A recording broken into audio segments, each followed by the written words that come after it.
sa kanyang pagmamahal sa pag-aaral at pagkatig sa buong paghahayag.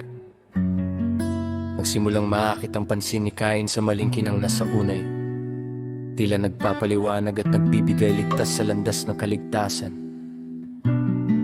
Buong tapang niyang ipinahayag ito sa kanyang pamilyang humahanga sa kanya, ang mga kaisipang puno ng waring karunungan at biyaya na bunga ng kanyang bagong karanasan. Hindi nila batid na ang mga ideyang napakaganda at kaakit-akit na ito ay nagmula sa pamamagitan ng ahas na nandaraya kay Eva, ay nagtagumpay sa kanyang mga salita at papuri. Nagpatuloy si Cain sa pagpaparangal sa tagapagligtas. Pinupuri ang kanyang haing panghinaharap sa pagpapadama ng mga kaisipang ito. Nakakuha ng simpatiya si Satanas hindi lamang kay Cain, kundi pati sa buong pamilyang iyon. Gayunpaman, si Cain na waring naging isang guro at matalinong mangangaral ng katuwiran at katotohanan, nalinlang sa kanyang maling katiyakan ay nagsimulang pawalang halaga ang mga turo tungkol sa paghahain ng kordero sa altar. Ibig, nagtanggol niya na sapat na ang mga larawan mula sa kalikasan at mga pandiwang tagubilin upang itatak sa isip ng tao ang mga katotohanan ng kaligtasan. Sa pag-apela sa damdamin ng pamilya, sinabi na ang layuning itinagda ng may likha sa pamamagitan ng mga haing iyon ay natupad na sa kanilang buhay. Kaya maaari na ngayong iwasan ng sakit na ito sa paghahandog sa altar ng mga bulaklak at mga bunga, ang natural na simbolo ng kaligtasan. Isang malaking paghahati ang sumapit sa pamilyang iyon, na nagdulot ng matinding panloob na pagtatalo. Sa isang panig ay ang landas ng sakit at altar na minabasa ng dugo, at sa kabila ang kagalanakan ng isang maling tagumpay, ipinagdiriwang ng isang altar na puno ng mga bulak-bulak at prutas.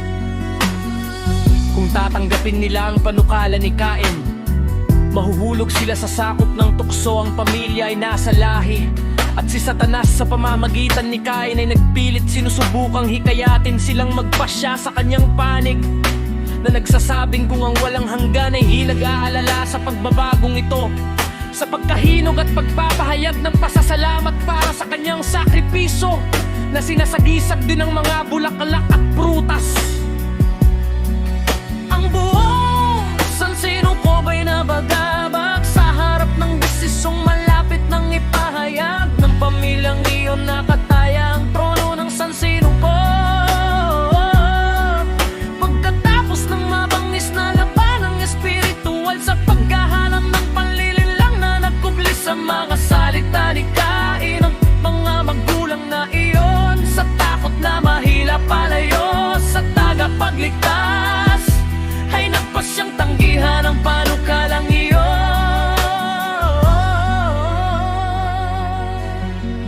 Naimpluwensyahan ang desisyong pumabor sa katotohanang nihayag ng walang hanggan. Si Abel at ang kanyang mga kabadang kapatid na babae ay sumama sa mga magulang tangi ng nakatatandang kapatid na babae na may malalim na paghanga kay Cain, ang nanatiling di makapagpasya na pababor sa kanya.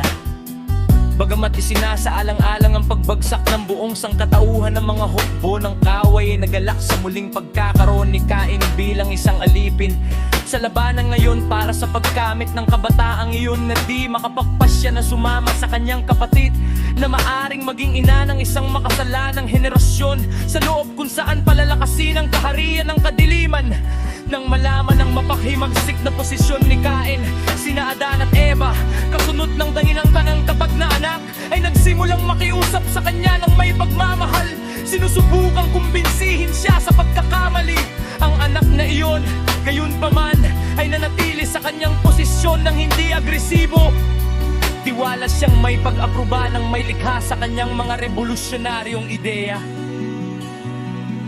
Malungkot si Cain, nawala sa kanyang panig ang buong pamilya, ngunit sumigla siya sa pagpapakita ng pag-unawa at suporta ng kanyang kapatid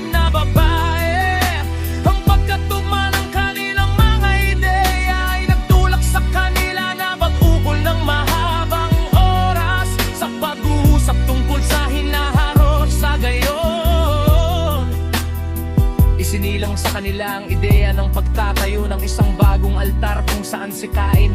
Bilang isang pari ay maaring maglagay ng isang bagong serbisyo ng paghahandog sa halip ng mga kordero, mga bulaklak at prutas. Ito siyempre ay nangangahulugan ng pagbuo ng isang bagong tahanan, sapagkat si Adan bilang pari ng isang konserbatibong pagsamba ay hindi kailanman papayagang mantaan ng anan ng kanyang pamilya ng isang pagsambag iba sa itinatag ng may likha.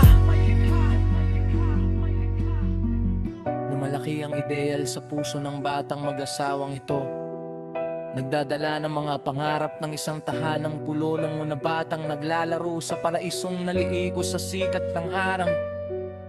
Si Kane, tanang kami noon at tinoon ng tatang pamilyang iyon, ay nangumulang sa isang takiwalang paingang bukong paingalingananin ng linis ng lapoy ng spaniwanay kami sa sakot ng moon. Wala sa kanyang anta, napuno ng mga bulaklak at prutas.